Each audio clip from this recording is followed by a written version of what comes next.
So I'm going to turn it over to him. Text messages. Yeah. So I'll turn it over to him. Dahntay, thanks a lot for coming on the show. Let me ask you straight up, because I thought that clearly I would never accuse you of being a dirty player, but I thought the play was dirty.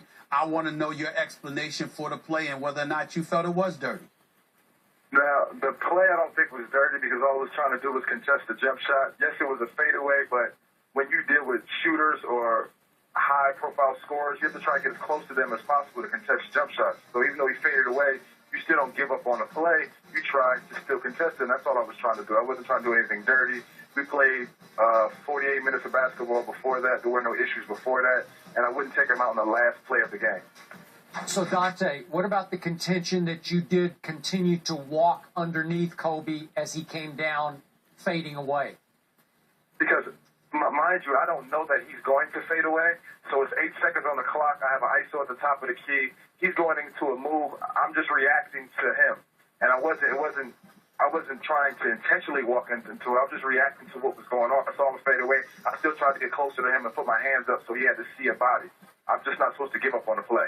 Dahntay, what about the notion when people look at you defending Kobe, obviously they're quick to point out how you tripped him in 2009, which you admitted to doing if the reports that I read were correct, if my memory serves me correctly as well. Obviously last night's play, and Kobe's not going to hesitate to remind folks about how you pushed him in the back once when he was in the air. What about that kind of history going on between you and Kobe and how people believe that may have factored into what they saw last night? Right, people say that we have history. We only had 2 plays, and yes, I pushed him in the back, and I did trip him. The push was a reaction of the mantra that we had for the Denver Nuggets, and what we didn't want to give up was layups. We would rather give up free throws and let Kobe and Powell and Andrew Bynum see the ball go in the basket. So that was one of the only times he cleanly beat me, and instead of hitting him in the head or trying to come across and make a extremely dirty play, the only thing I could do was push him just to stop the layup. I'm quite stronger than to be able to kind of knock him out in a situation like that. He had his back to me, so I just tried to push him to stop the layup. The trip was a result of me losing my cool. And in 2009, I got my flagrant one. I never addressed it because I got what I deserved. Like, my punishment was deserving of what happened. I tripped him, but it was a result of I was taking elbows to the face, elbows to the throat. I didn't feel like the refs were recognizing it and giving me my fair share of calls.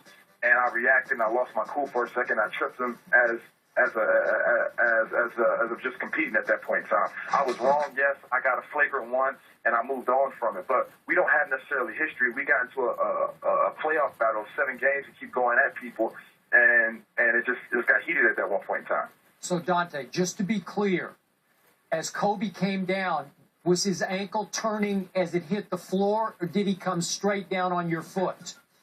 See, what I see on ESPN is different what I saw from Hawks TV. And on Hawks TV, it looks like he lands right next to the back of my foot. It's not, usually people turn their ankles on the top of your foot. It's hard to turn your ankle on the back of a foot. And that's why I tweeted what I tweeted. But I didn't feel him touch my foot. Yes, we did collide because I felt like we collided because of the kick out. And you're not supposed to be able to kick out, but the kick knocked him off balance and knocked him to come down awkwardly. So I wasn't trying to walk up under him and intentionally and try to hurt the man, because I do have a lot of respect for him. I do have a lot of respect for the game. Yes, I've lost my cool before, but I'm at a different place right now, and I'm more mature at this point in time, and I wasn't trying to hurt him. Dahntay Jones, thank you so much for joining us and giving us your side of the story. We appreciate it. Thanks for getting back to me, bro. Appreciate it. Thanks a lot. Thank you. All right.